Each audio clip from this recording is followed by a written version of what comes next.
Looter shooter and Borderlands have often been synonymous, but it's interesting to note how many other games have successfully laid claim to that title over the years. After the fan reception to Borderlands 3, Gearbox Entertainment is pulling out all the stops to ensure its next game, Borderlands 4, is a grade above. Launching on September 12th for Xbox Series X and S, PS5, and PC, with the Switch 2 version arriving at a later date, it includes a new setting, enemies, and of course, new Vault Hunters. Here are 10 new things that may just pique your interest.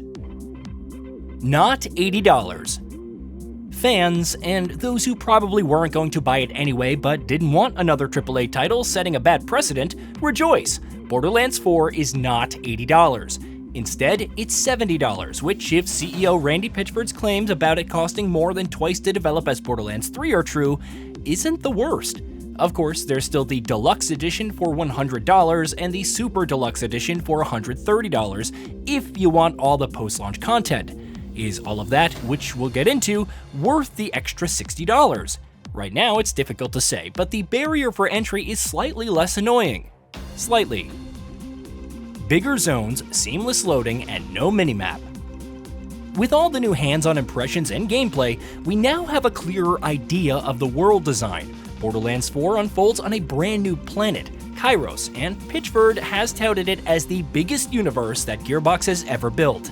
The zones are most definitely the largest they've ever been, and the seamless loading is no joke. With the shift to Unreal Engine 5, there are more random events and activities than ever before, and familiar collectibles like vault symbols are more rewarding.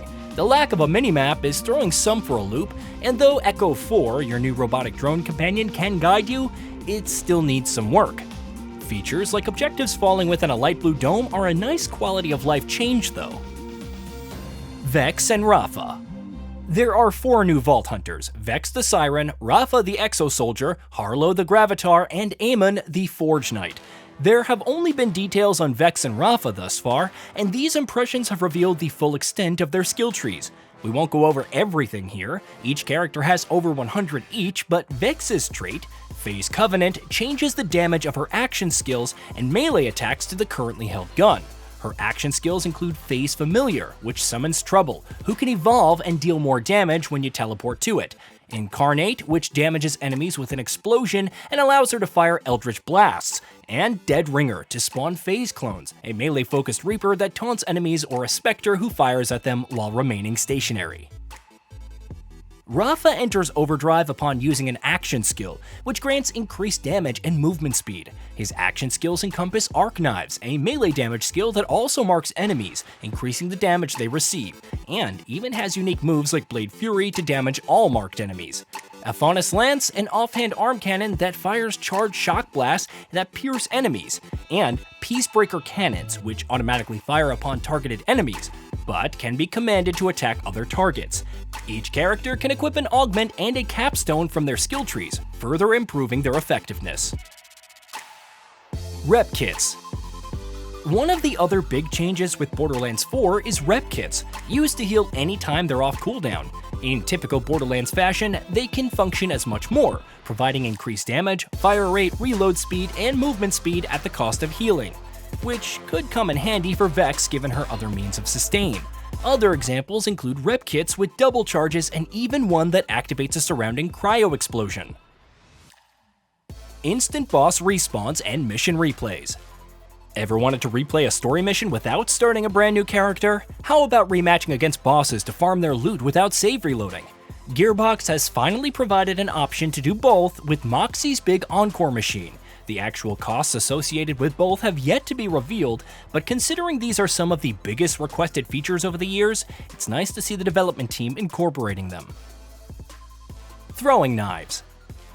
Instead of equipping a rocket launcher and grenades separately, Borderlands 4 gives you the ordnance slot. Heavy weapons and grenades now passively recharge over time, meaning more opportunities to unleash massive damage while keeping a weapon slot free for something else. But if you're not in the mood for something more precise and hunter-esque, there are throwing knives. These also fit into the ordnance slot, scaling off grenade damage and coming with perks like grenade critting when hitting weak points. Enemy Modifiers. The preview build was seemingly tuned for veteran players, with some commenting that it feels like the most challenging Borderlands yet. Things may pan out differently in the game, endgame is a different can of worms that has yet to be outlined, but what's worth noting are enemy modifiers. Elites can have different kinds of modifiers that affect their damage or survivability, like extra shields, which are another shield bar on top of the existing one. The Primordial Vault. One of the more interesting new activities to note is the Primordial Vault. As Game Informer mentioned in its preview, one of the locations, the Fade Fields, has one such vault that requires navigating platforms and slaying numerous enemies. They eventually went up against a Primordial Guardian boss known as Inceptus, using the grappling hook to expose weak points and deal maximum damage. That's only one part of the fight, and it honestly sounds a lot more involved than expected. Based on the fact that players will have to collect vault key fragments, this may be the only such Primordial Vault, and others await. Nothing yet about how the larger vaults factor into the story, but I wouldn't be surprised if the Primordials tie into Kairos' main vault in some other way. Darker tone than Borderlands 3. Borderlands 3 is loathed for its story and writing, especially the dialogue that lean too heavily on outdated memes and terrible humor. Borderlands 4 is mercifully going for a darker tone, with IGN noting the beginnings of what seemed to be a significantly more grounded story. This doesn't mean that there's no humor at all. Even the State of Play presentation had its share of quips, but they're significantly dialed down compared to its predecessor. Of course, it also remains to be seen how the entire story and characters shake out, humorous or not, and while they've yet to receive more details, it seems that players will deal with a largely new cast this time around. Post-launch plans. Gearbox hasn't even begun to scratch the surface of what Borderlands 4 has to offer in terms of content, but it's already confirmed extensive post-launch support. The Bounty Hunter pack included in the Deluxe Edition offers 4 smaller DLCs with new areas, missions, bosses, gear, cosmetics, weapons, and vehicles. It also includes vault cards, which function much like in Borderlands 3, complete some challenges, and receive rewards. Of course, given how Tiny Tina's Wonderland had fairly similar sounding DLC, it's probably best to wait to see how content-filled these DLCs will actually be. The Vault Hunter pack is where the real meat seemingly is. Included in the Super Deluxe Edition, it adds 2 new story packs complete with a new map region each, alongside new story and side missions, cosmetics, gear, and weapons. They each also contain a new playable Vault Hunter, which hasn't happened with DLC since Borderlands the pre-sequel, unless you count the Blightcaller class from Wonderlands. Gearbox also touts plenty of free updates post-launch to incorporate community feedback and further balance to the game, and even teased sizable free content drops we can't talk about yet.